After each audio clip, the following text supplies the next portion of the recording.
बहुत से नवयुवक सोचते हैं जीन्स की पैंट पहनने से सुख शांति मिल जाएगी। तो जीन्स की पैंट पहनाओ, इतनी टाइट पैंट, न बैठ सकते हैं न झुक सकते हैं, बिल्कुल उनकी टांगें सिलाई कर दी गई है। और उसके बाद जब सुख नहीं मिला तो सोचा कि जीन्स की पैंट में 2-4 छेद करूं तो हो सकता सुख मिल जाए, उन छेदों से सुख घुस जाए अंदर।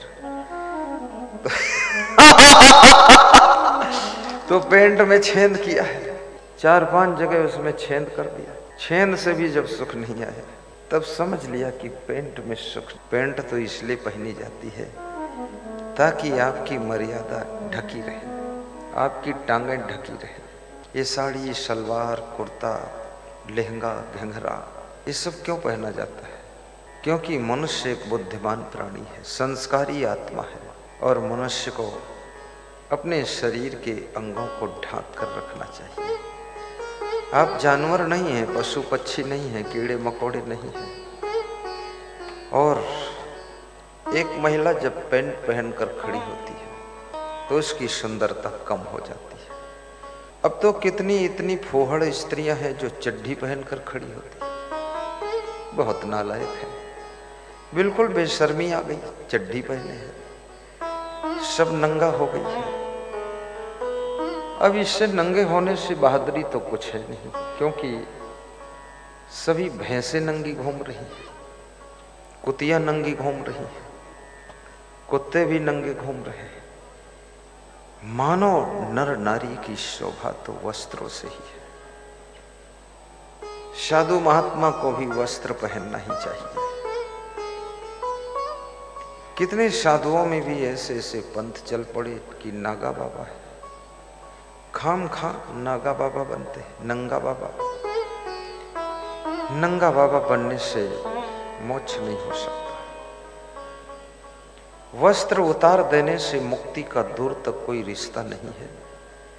आप अपनी बुराइयों के कपड़े उतारिए, लफड़ों के कपड़ों को उतार दीजिए तो आपकी मुक्ति हो सकती है। बोलिए सद्गुरुदेव की जय। कितने साधु संत स्नान ही नहीं करते। वो कहते हैं स्नान करेंगे तो जो मुक्ति और मोक्ष है वो सब धुल जाएगा, पूरा मैल लगा कर रखते हैं। और कितने साधु संत ऐसे भी देखा मैंने, ऊपर से और राख लपेट लेते हैं, माटी लपेट लेते हैं, भभूत लपेटते हैं। लपेटे हैं भभूत और बने हैं भूत। आत्मज्ञान बिल्कुल नहीं है। बीड़ी पी रहे हैं, सिगरेट पी रहे हैं, गांजा पी रहे हैं, कपड़ा पहनना तो छोड़ दिया लेकिन गांजा पीना शुरू किया। मैं एटा जा रहा था, मैनपुरी तरफ, उत्तर प्रदेश में एटा जिला है। तो वहां एक नदी के पास में गाड़ी रुकी, पुलिस जवानों की कुछ बदला बदली हो रही थी। तो 2-3 बाबा आ गए, बड़ा सूखा सूखा शरीर, एकदम रोगी जैसा शरीर। हमने कहा तुम बाबा हो? बोले हाँ। हमने कहा कमजोर दिख रहे? बोले कमजोर हैं इसलिए कमजोर दिख रहे। तो तुम ब्रह्मचारी हो? बोले पूर्ण ब्रह्मचारी, सदा ब्रह्मचारी। तो हमने कहा ये ब्रह्मचारी इतना कमजोर कैसे है? गांजा पीते हो क्या? बोले गांजा खूब पीता। शरीर पर कोई कपड़ा नहीं है, कमर में थोड़ा सा कपड़ा है। शरीर के कपड़ों को त्याग कर दिया है लेकिन गांजा की आदत को त्याग नहीं किया है। जिसे त्याग करना चाहिए उसको त्याग नहीं कर रहे। तो मैंने उनको फल फ्रूट दे दिया, मीठा दे दिया। दक्षिणा देने की भी इच्छा थी लेकिन मैंने सोचा मेरे पैसे से भी गांजा खरीद कर पी जाएगा, क्या करूं। संत के पास में कोई नशा नहीं होना चाहिए और संत का मन सुमन होना चाहिए। और संत हो या भक्त हो, अपना विवेक जागृत कीजिए। जब विवेक जागृत हो जाता है तो तुम्हारा सारा जीवन सुनियोजित हो जाता है। कहाँ खाना है, कहाँ बैठना है, क्या खाना है, कैसे बैठना है, कहाँ हंसना है, कितना हंसना है, कैसे हंसना है, कब हंसना है कि नहीं हंसना है, ये सब तुम्हारा मन चुनाव करने लग जाता है। याद रखना, हंसना भी ठीक है, लेकिन कुछ ऐसे स्थान है जहां हंसना ठीक नहीं। बात करना भी ठीक है, लेकिन कुछ ऐसी जगह है जहां बात करना ठीक नहीं, चुप रहना ठीक। जैसे आरती हो रही, तुम बात कर रहे हो तो तुम मूर्ख हो, तुम चंडाल खोपड़ा हो, क्योंकि आरती चल रही है, सब लोग आरती कर रहे हैं, हाथ जोड़े हैं, और तुम 2-3 जने बात कर रहे हो। आरती लोग कर रहे हैं, भाव से कर रहे हैं, श्रद्धा से कर रहे हैं हजारों लोग, तुम 2-3 जने हंस रहे हो। तुमने आरती के महत्व को कहां समझा? तुम धूर्त आदमी हो, तुम्हारे अंदर एक साधारण मनुष्य की बुद्धि विवेक नहीं। गुरु जी के सामने बैठे हो, वहीं तमाकू खा रहे हो, और खा रहे हो वहां तक चलो चल गया, लेकिन थूक भी रहे हो। बहुत सुंदर बिछावन चटाई है, उसी पर थूक दिया, तो जिसको थूकने की भी अकल नहीं, उस व्यक्ति का बेड़ा पार कैसे होगा? जिसको कपड़ा पहनने की भी अकल नहीं, पेंट खोपड़ी में पहने है और वो शर्ट कमर में लपेटे है। कितनी लड़कियों को दुपट्टा डालने की भी अकल नहीं। दुपट्टा इसलिए होता है आपके आंचल को ढकने के लिए, वो दुपट्टा गले में लपेटे, अपने गले में यहां लपेट दिया। आपका सीना ढकना चाहिए। अब तुम्हारा दुपट्टा कौन ढकेगा? तेरी मां दुपट्टा पकड़ेगा? तू नहीं जानती है और कहती है मैं BA कर रही हूँ, MBBS कर रही हूँ, डॉक्टरी पढ़ रही हूँ। मत पढ़ डॉक्टरी, दुपट्टा पढ़ ले पहले। हाँ, डॉक्टरी पढ़ेगी, इंजेक्शन लोगों खोपड़ी में ठोक देगी तू। तेरे की जब इतनी अकल नहीं,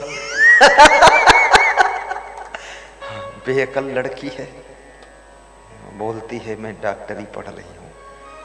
दूर हो, डॉक्टरी पढ़ रही हो, तुमसे बड़ी डॉक्टरी सब पढ़ चुके, डॉक्टरी पढ़ रही हो। बैठना उठना, कपड़े पहनना भी सीखो, सभ्यता होनी चाहिए। कितनी लड़कियों को मैंने देखा वो दुपट्टा कमर में बांध लेती है और पहलवानों की तरह ताल ठोकती, आइए कुश्ती हो जाए।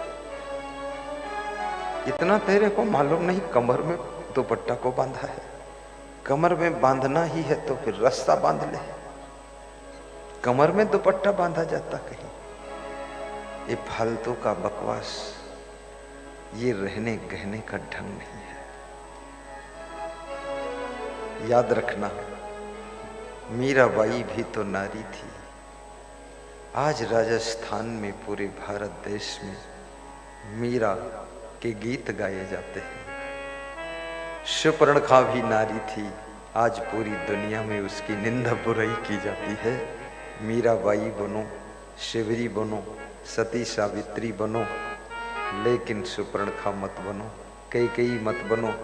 मंथरा बन करके सबका घर मत बिगाड़ो, और कैकेयी बन करके अपने पति को परलोक मत पहुंचाओ, विधवा मत बनो।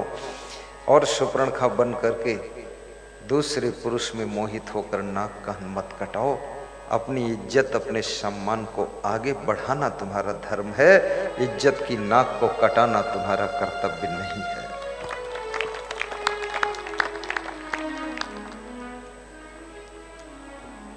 हमारे सदगुरु विशाल देव लिखते हैं कि भोगत ख्वाहिश बढ़त है। संसार का ये अटूट सत्य है कि भोगों को भोगने से भोगों को भोगने की ख्वाहिश बढ़ जाती है। जैसे आपने यदि कभी गुड़ाखू नहीं घिसा है, उत्तर प्रदेश में कोई गुड़ाखू घिसता ही नहीं, गुड़ाखू का नाम भी नहीं जानते हो। यूपी में वहाँ गुड़ाखू चलता ही नहीं, तो उनको गुड़ाखू की याद भी नहीं आती। लेकिन छत्तीसगढ़ और उड़ीसा, ये 2 प्रदेशों की स्त्रियों का प्रिय नशा गुड़ाखू है। वो मंजन करे ना करे लेकिन गुड़ाखू का ही मंजन घिस देती है। शाम को भी गुड़ाखू घिसती है और सवेरे भी घिसती है। पति भी घिसता है और पत्नी भी घिसती है। दोनों आमने सामने बैठकर कंपटीशन पर घिसते हैं। पति कहता मैं 1 डिबिया घिसा हूं, पत्नी कहती तो क्या घिसा, मैंने 2 डिबिया घिसा है। अब दोनों, वो घसियाइन है, ये घिसू राम है।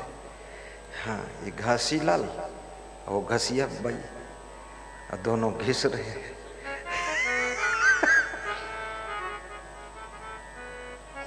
और ऐसा भी नहीं कि एक दिन घिस करके दूसरे दिन फुर्सत हो जाएगी। एक दिन अगर घिस लिया तो दूसरे दिन भी घिसने की इच्छा होगी, फिर दूसरे दिन भी घिसो, फिर 2 दिन घिस लिया तो फिर जिंदगी भर घिसते रहो। घिसते घिसते तुम मर जाओगे पर वो घिसना नहीं छूटेगा।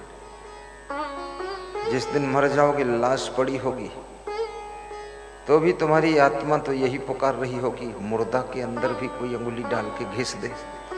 हाँ, कम से कम लाश जले तो घिस कर जले, गुड़ाखू घिस जाए तब जल जाए। ये सब कहाँ नाटक में फंसे हुए हो। गुड़ाखू की 2-5 रुपए की डिबिया में सुख कहाँ है। जब तुम सभी नशा का त्याग कर देते हो, केवल आपके अंदर सत्संग का नशा है, भक्ति का नशा है।